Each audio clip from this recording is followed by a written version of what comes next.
In the 1960s, there was some debate as to whether or not the primary weapon system of the future was going to be the kinetic energy round or the chemical effect round. Further, there was some debate as to whether or not that round would be delivered by use of a cannon or a missile.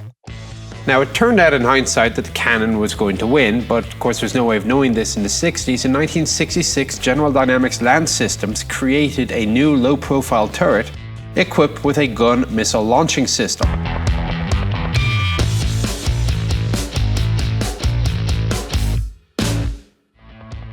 And sure enough, in 1971, the US Army actually ordered some. Slight mistake, this vehicle turned out to be one of America's great failures. Production didn't start until 1975. 520 or so were built. Now, some of the neat features about it were, first of all, of course, it could fire missiles. It could fire either the Shillelagh anti-tank missile system or conventional rounds, HE, Flechette, or Heat. Space was found within the vehicle for 33 rounds of conventional ammunition and 13 anti-tank missiles. The vehicle was also equipped with the M85 caliber 50 machine gun and the M73 7.62mm coaxial.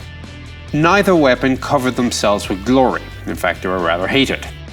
M85 eventually being replaced by the M2 and the M73 by the 240, the Belgian FN Mag.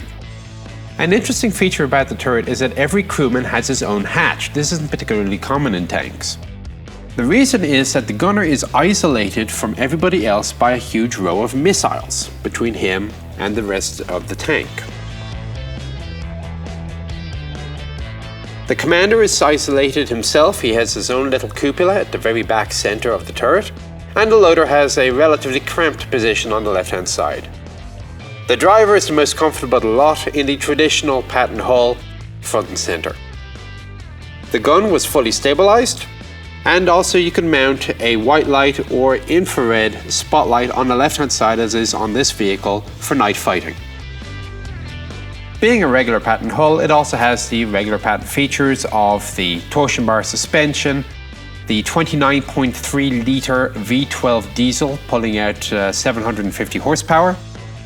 The vehicle weighed about 57 tonne. Early versions were equipped with a bore evacuator or fume extractor.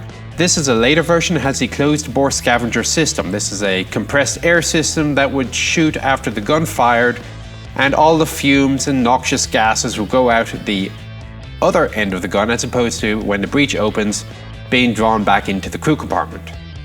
The vehicle was withdrawn from service by 1981. It suffered a lot of the same failings as the missile was famous for in the M551 Sheridan. It didn't work very well. Most of the vehicles had their turrets removed and replaced by either conventional A3 turrets or turned into engineer vehicles such as the AVLB or the mine-clearing Panther. This vehicle is painted in the 1980s MERDC color scheme. It was a palette of up to 16 colors. You choose 4 of them, and when the seasons changed, you would only have to change 1 or 2 of the colors to go from, let's say, a summer scheme to an autumn scheme. This particular variant is the Verdant Summer.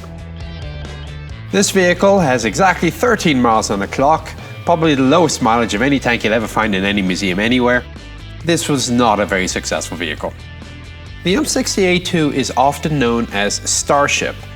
Now, it's actually some point of contention on this because nobody has ever yet been able to identify anyone who has used the term Starship at the time that the vehicle was in service. Now, when you look inside, you'll see knobs and switches and gadgets and gizmos. The theory is it was named after the bridge of the Starship Enterprise.